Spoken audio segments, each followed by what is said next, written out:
Good whatever time of day it is to you, and welcome back to the channel. Today is a little bit of a different video, as I am going to be talking about a problem I have with Lego. A problem that Lego has. That being of colour. Now you may be thinking, oh, this video is going to be about how the colours Lego uses are inaccurate on some minifigures, or how colours that are used are inconsistent between sets in certain themes, or how the coloration in some instruction books makes seeing the placement difficult.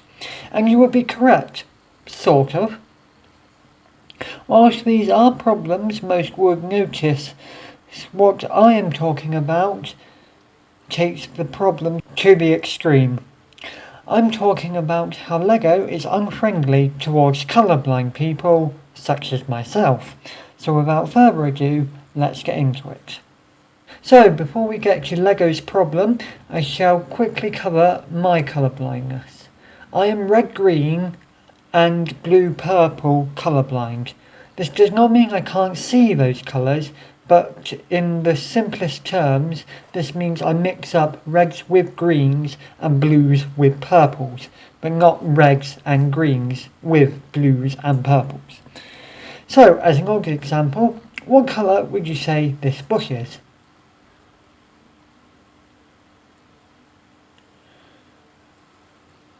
If you answer green, good job, you see properly.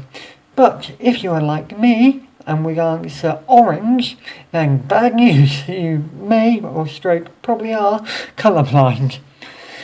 The same is true for grass, which I know as green, but I would describe as a lighter orange.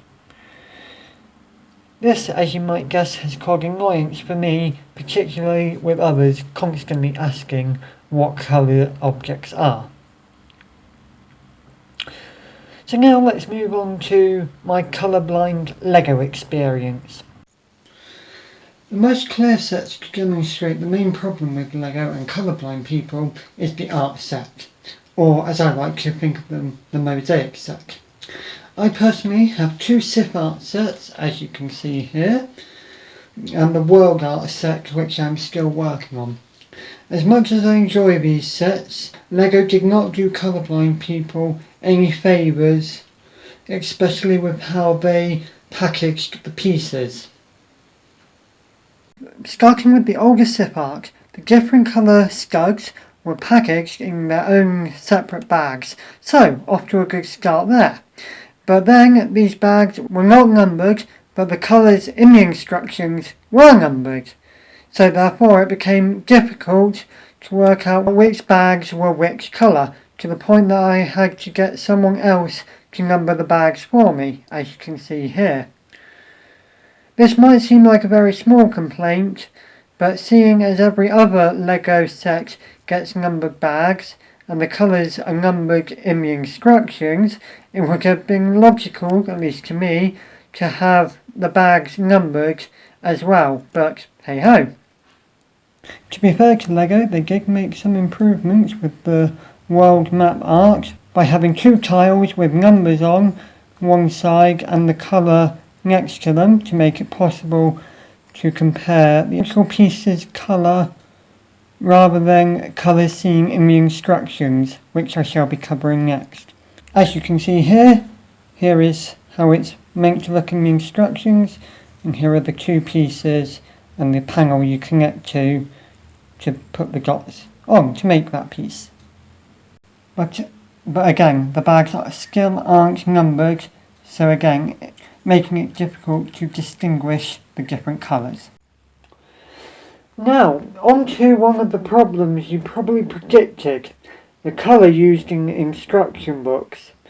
This comes with two problems. Firstly, the pieces shown in the instructions are often an ever so slightly different colour than the actual piece. This is especially true for older sets, such as the original Harry Potter sets, as I demonstrated with the Sorting Hat set recently. This usually doesn't cause problems unless the sets use similar colours on the same pieces, which rarely occurs and isn't an overly major issue.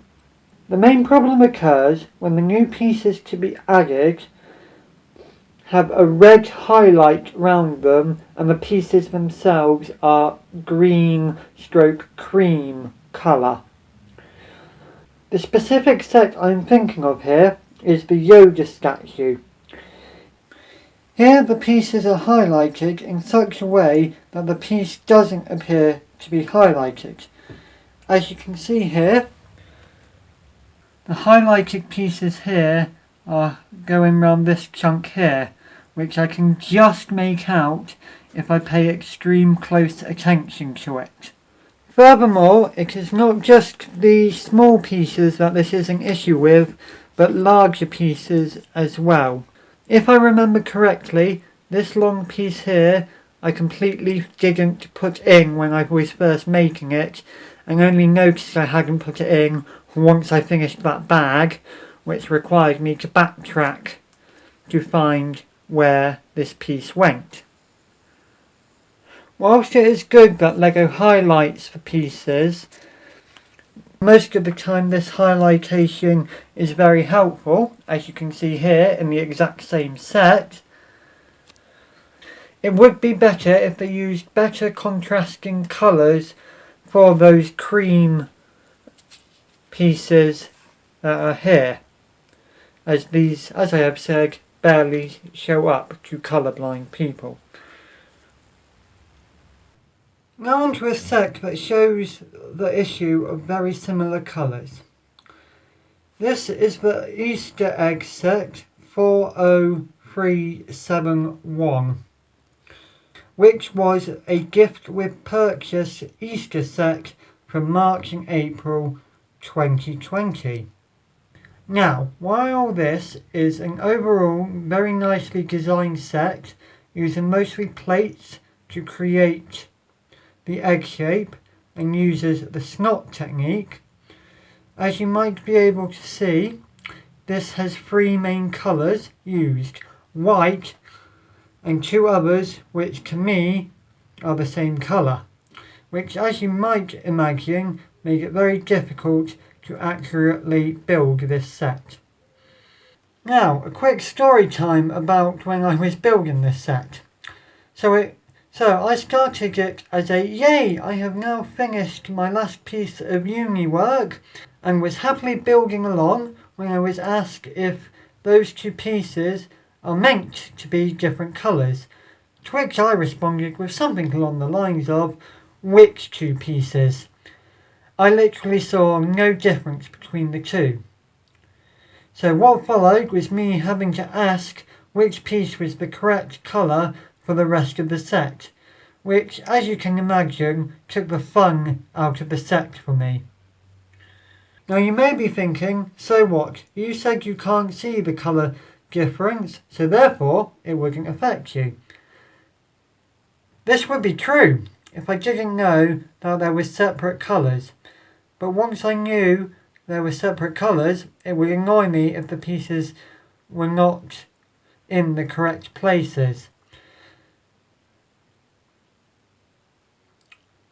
Now sure, this set was a gift with purchase set, so it was just an exclusive freebie, so it's not like you had to spend money to get this set. Oh wait, look at that, it is now just a normal set you can buy, so disregard that last sentence.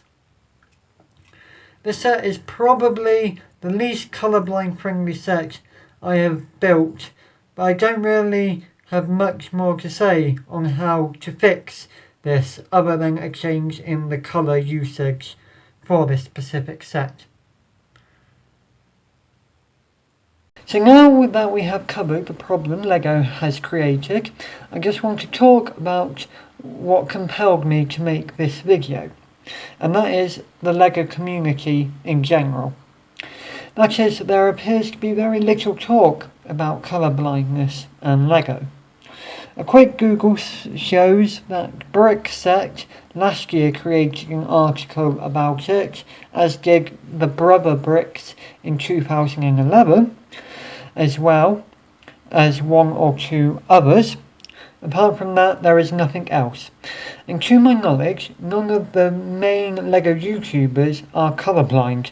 And in general, the only very popular YouTubers that I know to be colourblind are Jacksepticeye and Georgenotfound. So as you can see, it's not a thing that is often talked about and is widespread on YouTube and in the LEGO community. And the final thing that made me think of doing this video was one of Potter Minifig Pal's latest videos of fixing Harry Potter minifigures.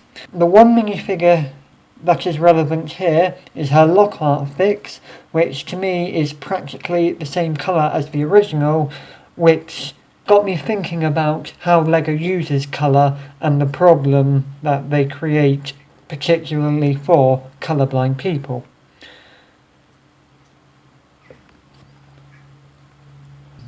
To conclude, LEGO has a problem of not making sets that are colourblind friendly, and in most cases there is an easy fix to this with numbering the bags in art sets and using better highlights in instructions. So, thanks for watching, and I shall see you when I see you. Goodbye.